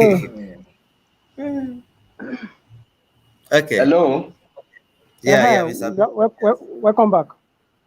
Okay. If I have to take the summary of what I've learned today from engineer and from Mr. Labisi, I will say Showore wouldn't represent Nigerian well, because if you look at the processes that engineer Sorry, talked about sorry. In what capacity, please? In what represent? In what as a capacity? president, he Okay, he okay, is saying if Showore is representing Nigerian youth as the president of the country. Did I get that okay, question right? okay. If Yes. So Yeah, if it's Showore a okay, is a reflection, representation of a Nigerian youth as the president of Nigeria, is he going to be a good okay. yes, leader? yeah, exactly. Or if it's a I reflection, said no. I said no, because if we look at the processes and his charisma, his nature, He's more of a rebel leader, a disorganized individual. Okay, look at the role he played during Igbo's apprehension and court proceedings in Cotonou, Benin Republic. That's not the kind of leadership. I am telling you, any individual that goes through violence or attack, humiliation, and insult on any leadership on seat can never be a good leader. That's one thing I want us to understand. If you check several of his dispositions to matters, when you have leaders, there are times you'll be making noises. It could look so trivial, but it speaks a lot. You'll be making noises, insulting and verbally, assaulting the personalities of people in government, saying our government are dull and his choice of words. That's not a representation of somebody that is a good leader. One thing I learned about leadership from my foreign organizations and all that we should be able to convey our disparity with calmness without insulting anybody. Do you understand? Yeah, we understand we could go crazy at times, we could get angry, but that's not the way to convey one's disposition. I remember Shore was saying, like, rather than NDLEA burning drugs, we can begin to sell cannabis as a source of income revenue. you just imagine, it's just like saying, somebody saying, we have a lot of youths, let's do pornography and begin to generate GDP for the country. Those kind of exuberance. Leadership goes beyond money generation. Like I said, you have to rule yourself, you have to curtail yourself first before you can lead. So Showore, I don't think he has gotten more than 50,000 people that have voted for him over the years of his so-called. Look at even the media house he started. It was more of a propaganda, assaulting governments, blaming government for everything, and verbally attacking the personality of people in political offices. I think Okay. that's not the way to do it. Okay. Like, sorry, let me round this up. Like, being in a university, we have people that will attack the vice chancellor directly and say he did not do this for us. And the funniest thing is that he hears everything. He hears everything that people say about him, and he looks at them. I play football for the school, the sport committee of the school. The little that was committed to their hands, what did they do? How did they manage it? So such people cannot be speaking about the government. Like I say, we need a personality introspection. Individual person needs to think of what really is the problem of this country. What really is the problem of this country? Is it the leadership? Is it me? But for me, I will use this random. If everybody stood the front of the house, the world is going to be a clean place. If I want to change, I look at the mirror, I tell the man that's a reflection of myself in the mirror, you let the change start from you. If I do what is committed to my hand, an individual person do rightly, judiciously, justly what is committed into his or her hand, I believe we don't have a problem. But if we begin to point at the leadership it's not an entity. It's the whole is a system. We are all part of the leadership. So let's just have it that way. That everybody has his own role that he plays, in the structure of the situation of the country. That's what I have to say. Thanks. Uh, so Okay. Yeah, Fatah. yeah, yeah. You have spoken well. Actually, you see, when we look at Sowore, I place him because I mentioned earlier that leadership is a kind of process. You graduate from one stage to the other, and it's much more depends on your exposure and experience. Sowore experience majorly is experience as a SUG leadership, like student union leadership. So, and that is, I consider that as his highest experience in the what we call leadership. SUG leadership is a form of activism leadership where you just have to stand up and you see yourself as against everybody. If they don't do this, you destroy that. If they don't act akin to this, you know, we all know what SUG is back then in schools. There are why we have some of SUG presidents that are more calm, more composed, but his own type is a typical one of SUG leadership when we used to have back in school. So that translates to his behaviors when you have these days, and that is not a very good uh, quality of a leader. That is not what we need actually. So Chowore is not a will not represent well as it is, will not do well as a leader, though he has all the rigor, all the youthful energy to plunge himself into action, all these things. And that's not what we need, actually. We need visions. We need somebody who has knowledge, who has understanding, who has so many understanding, so many. You have not seen Sore in any form of intellectual discourse to see when we're talking about economic, talking about culture, talking about you talk about so many things. Look at the president of China. When you look at when we talk about culture and leader and the emerging economy of states, you look at China. China, the then president of China met Bill Gates before even the president of US met him. They met in order to discuss how they were going to uh, use include the Chinese language in computer. You understand? So those are people who are thinking straightforward, and you can't find that kind of stuff in Shore or thinking some kind of intellectual things like that. So as a Nigerian, we should be looking at a very huge uh, capacity in someone that will be able to lead us. We still have a lot of way to go.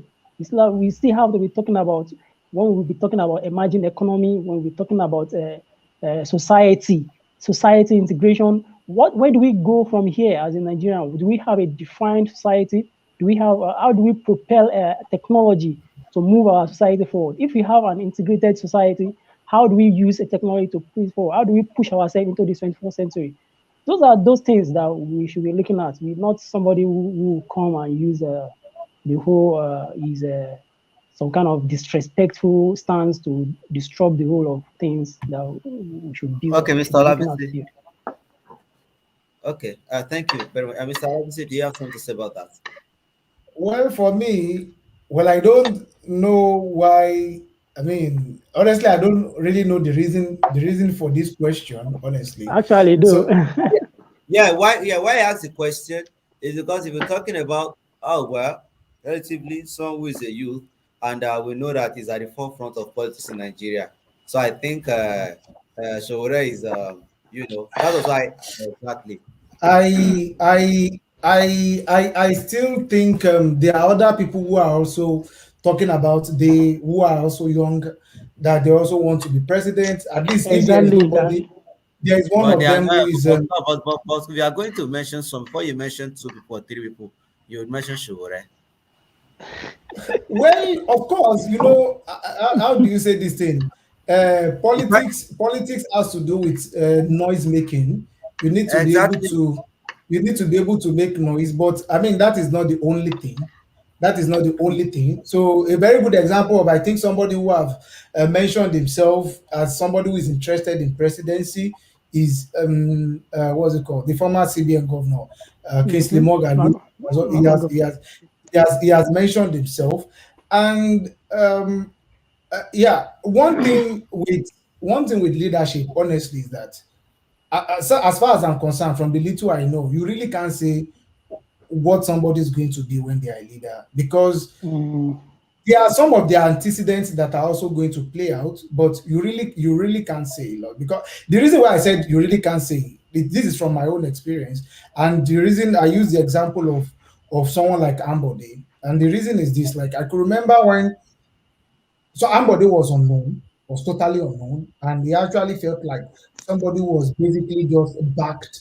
who was back nígbà tí wọ́n pọ́n sẹ́yìn láti jẹ governor, and like there wasn't really so much expectation. He had his mistakes, he had his failures, but honestly, within 4 years, he did a lot of things that you can really say like, yeah, these are the legacy of this person in Lagos. So like as far as I'm concerned, but and another thing as far as I'm concerned again is that no matter who you make a president, I usually use people who know me that we talk often.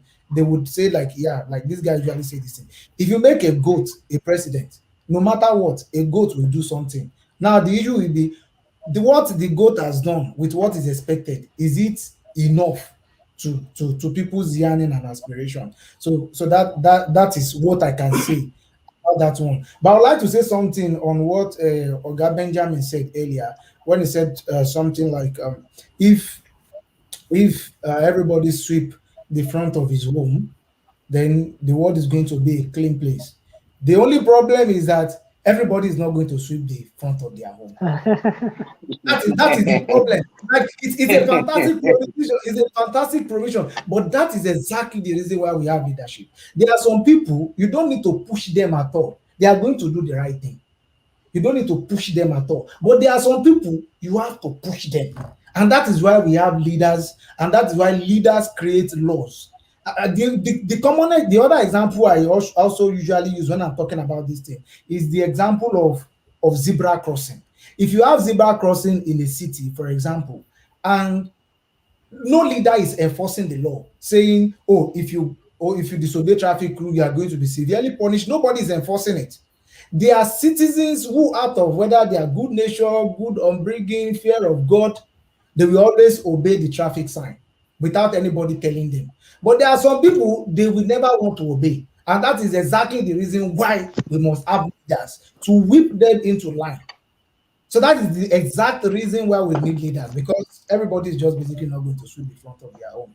And that is why, and one thing is, as much as we are talking about Showore and Mogalu, what about people like us? How can we also create a political Exactly. how can we So, also create a political force? How can we find people of like mind? This Mr. conversation, Mr. Olabisi, yes, this yeah, please permit me to come in there. yeah, no problem. When I Ashraf Adegoye Adekunleke success Sulaiman Arusoye. Then when I started the discussion of the open space discourse with Ashraf Adeyemo, started there first. Well, like, okay, fine. We know how to diagnose a problem, but how about a solution to it?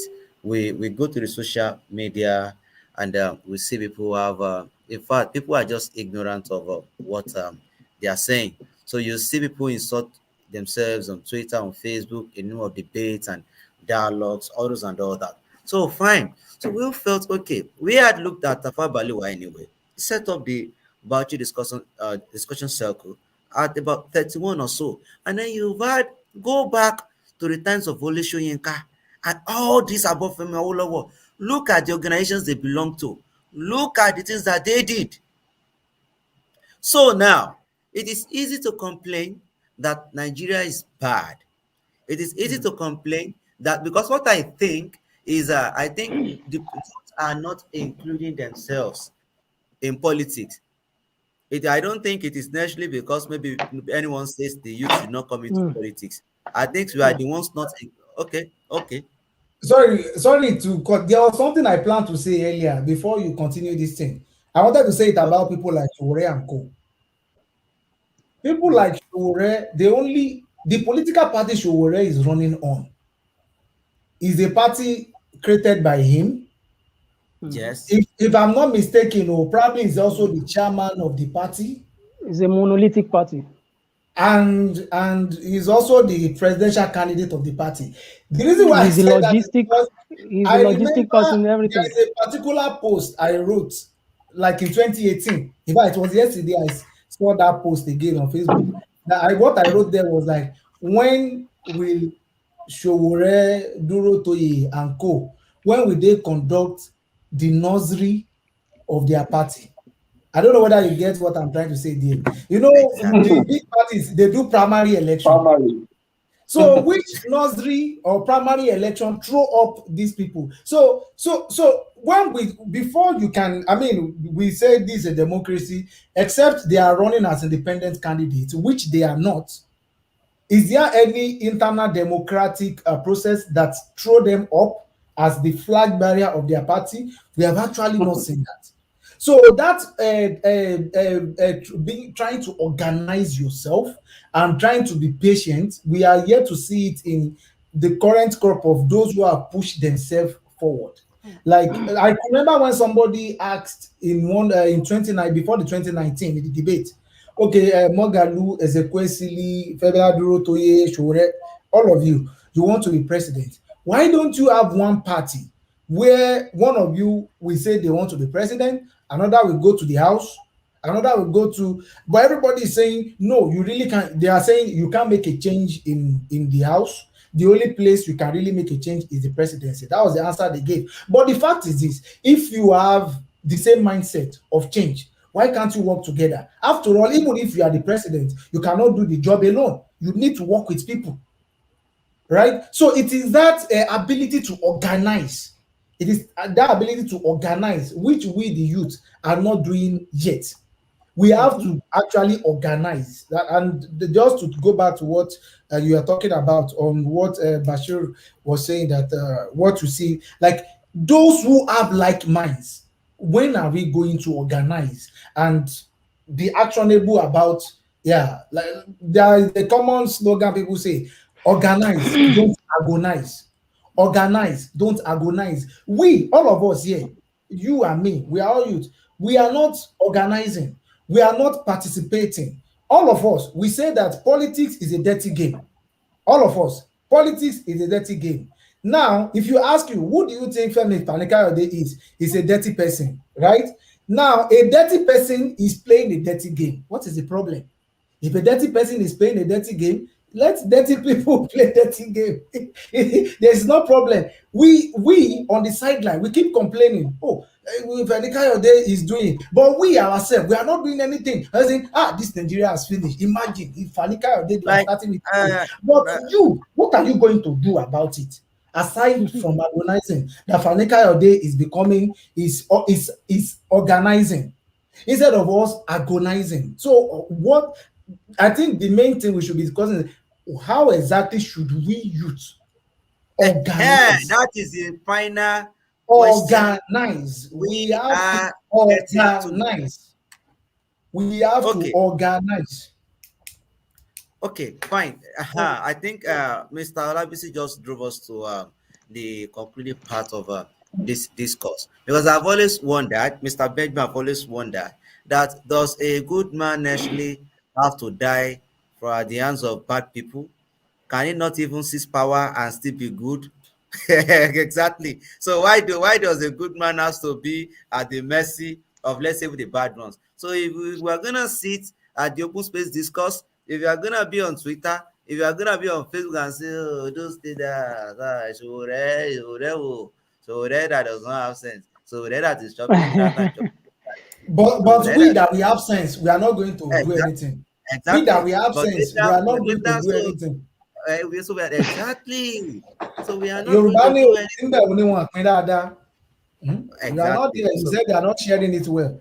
So how exactly are we also going to organize? I mean, so there I is think nothing that stops us from having a youth-focused political party. But we also disagree with just solely having a youth because it's youth. Because, like I said, exactly wisdom is that's not represented in just one age group. But if there are people who have a like mind, I will go back to what the interview that Sanusi Lamido Sanusi granted on the day of independence. That the main topic is we are yet to forge a nation out of what we have. Like, yes, we can all talk about how the British handed over whatever contraption, whatever, it was a business, whatever. But how exactly are we going to forge? Is it not possible to forge a nation out of what we have? okay. It is definitely Mr. possible. Olabisi, I have a question, and I think this question will bring us to the conclusion. So that the point where we are going to at the end of the discourse is that if the youth think that they need to rule or they need to lead, because my focus is not necessarily on Buhari being a president at the age of 70, 80 something. No, that's not it. It is that these guys have been relevant in the political space even in their 30s. You understand? So if the youth are going to include themselves in the politics of Nigeria, whether preparing themselves to be able to lead or to rule or something like that. Now we look at the NSAS protest. During the NSAS protest, there were a whole lot of campaigns. Okay, hand over to the youth, hand over to that. But the first person I asked is that, is there, like even Sowore write a book to tell us that this is his idea of an utopian Nigeria. You know, okay, fine. This is exactly these are his ideas. Like for everyone, macaroni, Mr. Macaroni, Mr. Spaghetti, everyone that comes out and say, "Hey, give us the country, kick against old men. Old men must get all of the old men, go away. DJ Switch, sorry, get out. All the old men, exactly. So, but how are they really wanting? You know, so we saw how the answer protest went and they call that the old men should leave and put the youth there. Let us also take over. So if the youth really truly want power, if the youth really want to include themselves successfully in Nigerian politics, so what are those measures then to put in place? What are those things you think they need to do? So I think this is the last part of the discussion. But if you ask me, I am going along with Olavisi's submission that yes, be organized. Exactly. Because I'm always of the opinion when you say the leaders, our leaders, Buhari no go to school, Buhari SSC, and he doesn't have science certificate. Yeah, all this one, they don't have sense. And you're speaking English up and down. But these guys, Yes, if we want to prove or if we want to claim that we are smart and those ones are foolish, you know, how come smart and wise and intelligent and intellectual people gave their economy, their military, and the power to foolish people? So it is either those guys are our smartest heads and we are not as smart as they are, or there's something wrong with us. So now, if Nigerian youth want to, include themselves in the governance of this nation, talking about power, so what do you think uh, should be done, or what should be their focus? And that brings us to the end of the discussion after we all give our submission. Well, maybe I can go for so that I can leave early because ilẹ̀ láti fẹ́ mọ́ Yes, á sì jí. Subhanallah. exactly. This is 11:30. I have to wake up at This is 10:05. early to yeah, it's 11:30 where I am, and I have to wake up the kids early and prepare for school tomorrow. Yeah, there are only three things to do, right? There are only three things to do. Yeah, one, oh no, sorry, not three things to do, three possibilities. They are not things to do, they are just three possibilities. So we choose. Like I said earlier, those who just, for even yesterday, on the day of independence, I still saw some people protesting and saying, Buhari must go, Buhari must leave. Well, Buhari must go, Buhari must leave. Buhari has 8 years to spend constitutionally. He has less than 2 years to go. So if you want him to go, except you have to go through a democratic process. process. Except you go through a democratic process. But whatever the case, Buhari is almost gone. So there's the best thing you can start doing right now. There's anything you and I are so passionate to see, we should start organizing now. That, and like I said, the only three possibilities I see is disrupting everything now. Let's scatter every ẹ jẹ́ ká dálẹ̀ ká tún ṣá. That is one possibility. That's the only possibility where they are going to hand over power to the youth. That is okay, àti da gbogbo ẹ̀rú nísìnyí a fẹ́ ká tún ṣá, which is not possible by any by which is not possible anyway, which is not possible. Even if by anything is possible, it's not something that is going to be immediate. It's not something that is going to be immediate, because if you cause anarchy and you cause chaos, It is not immediately you can take over, because if you cause anarchy, a lot of people are going to die. The current order is going to be is going to be displaced. A lot of Nigerians are going to become IDP. A lot of issues are going. So the only way that is one possibility. I'm only talking possibility now, not what people should do. Possibility. Scatter everything now, then you take over. The second possibility is for the youth, or those who think they have a better idea of how Nigeria should be run, and those who are very passionate about it, to gather themselves and start organizing themselves democratically. A very good example of that, I'm very sorry I keep making reference to Pakistan. It's a very good example of that is the current Prime Minister of Pakistan. This guy started in 1994. He started a political movement, his own political party in 1994. He did not become a prime minister until 2018 or 2019. Now, my point is that when he started his own political movement, it was not just the only one. He's been running for president. His party was winning seat after seat in their parliament. Pakistan runs a parliament. They keep winning one seat today, two seats tomorrow, three seats next election. They keep winning seats until they have a significant power in the parliament, to the point that now the party of Imran Khan become pretty much powerful, and it was not an overnight success that he just won the election in 2019. That is just an example of what Nigerian youth could do. We could start organizing, but we know that that is going to take a long process. And that organizing is like, okay, you want to have something different from the existing order.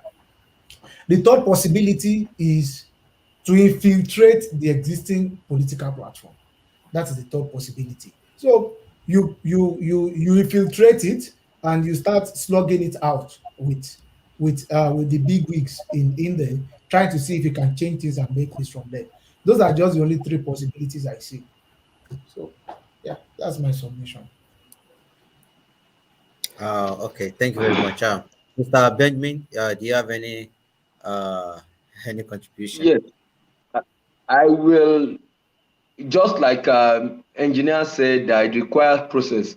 I will just advise the youth to go and educate themselves.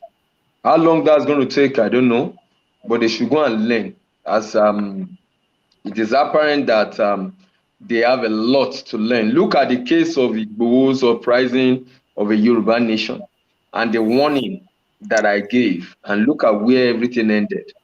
As if I'm a prophet of doom. But when everything ended, everybody has his own place to sit down in one place, and then, oh, this man said that. But those times, there were even death threats on me. So I saw that our lack of education and lack of exposure, you can imagine someone like me, I believe I should be feared to some extent, because I have training around the world and I know what the outcome of anything could be. You understand? And Igbo's case was apparent that it was heading towards a doom. And you see the way our youths are talking, and even people supporting, like, we won't allow Yahoo boys to be molested again. Yahoo boys should come to Yoruba Nation. And people start making money on the internet, and start saying they are spending fadaka or whatsoever. And you never have a military, you never have a My government, you never God, have industry, sorry, I have and you to want a leave now. nation. Sorry, I have to leave now. I'm very sorry to interrupt you, Benjamin. Okay, all It's right. it's Thank been you. nice Yeah, meeting you no, and no having this problem. Bye bye. Have a conversation. nice. Where are you, Yeah. sir? Where are you? Yeah, I live in Munich or Munich. I live in Munich, where Okay, Bayern that's in Munich. Germany. Yeah, with the Yeah, Bayern I Munich. know Germany. Yeah, I know Munchen. yeah, Yeah, have a nice time. yeah, Bye bye for now. yeah. Good night. Yeah, Thank you. but have a nice time. So Take you care. understand what I'm talking about. So the youth should go and get themselves educated. That's all I have to say, because there is serious issues with people understanding what reality is. People don't understand many things. They are not conscious of their existence. And when you are not conscious of what is happening around, it's just like a disease. If you are not sure of what is happening to you, there is no approach you can use to it. People don't understand what government is all about. Just imagine what Mr. Labisi said before he left. Like, if there was going to be a chaos, imagine those times of Igbo. Thank God there was a crackdown on Igbo thank God there was a crackdown on IPBO. Imagine what situation you and I would have been now. Mr. Lucas, imagine what the situation would have been now if there had been a kind of an uprising like the one Igboho and the other guy IPBO Kanu were instigating. Just imagine what would have happened. There will have been breakdown of order, and it's like a disease.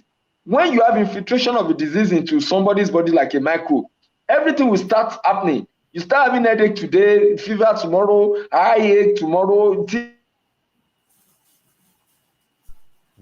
So just imagine what would have happened.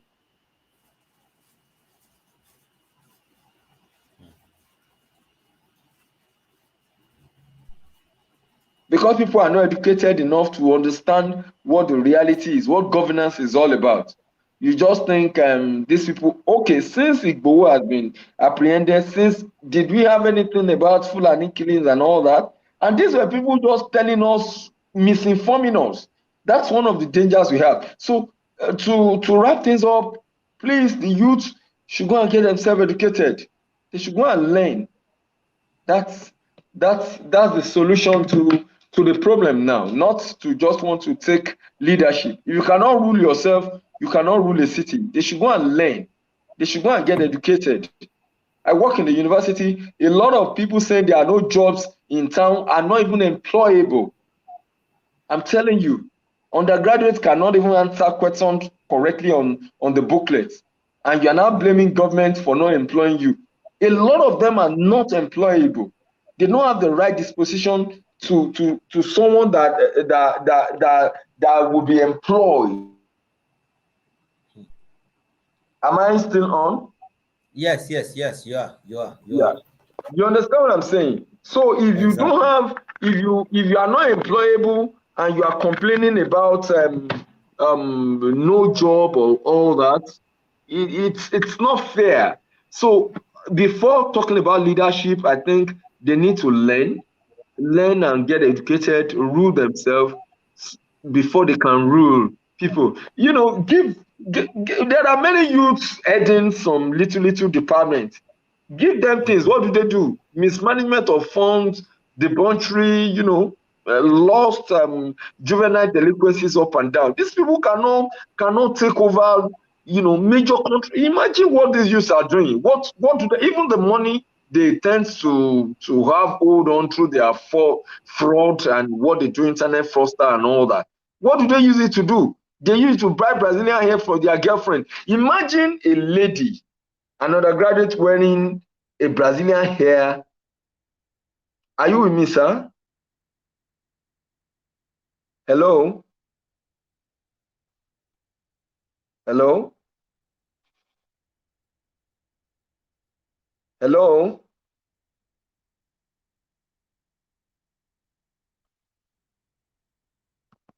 Hello?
Okay, Engineer Abdul Fattah, you are just back.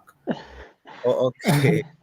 You went off, so I Yes, I think went off about 30 or 45 seconds ago because of my network. So mm, Mr.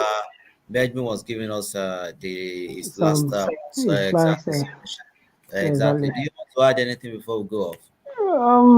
Not really. You have already actually said the whole of the stuff. All right. So the best thing for us is to organize ourselves as youths and see how we can push some changes. Of course, when we are organizing ourselves, must be something that is different from what we are seeing.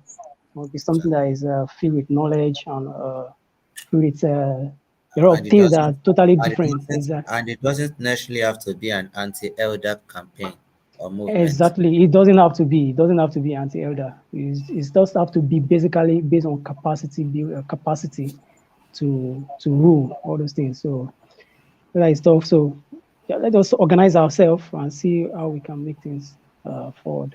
That stuff. And then when we were mentioning of some things back then that they were talking about Magulo and Sowore, asking them to forge, bring forces together, all those stuff. So when we are looking at creating a platform for ourselves, an organized platform, those things should also come in place and seeing how we can collaborate with some of the existing youth for political platforms as well. So like the options given by Olabisi, maybe infiltrating existing political platforms or creating a new organized one by ourselves. Is either of the two? Is it the topic for another day to discuss? Hopefully. All right. Okay. Thank you very much for your contribution, and uh, we are bringing this session to an end. This is the open space discourse, where we bring it the lectures together. Most importantly, with opposing views and ideas, so we just figure things out. Thank you very much, Engineer Abdul Fattah, and everyone who took part in this session. I'm Bashir Lucas Samson Lukman, and I will see you in another session. Good night. All right. Have a good night. Thanks for having us here. Good night.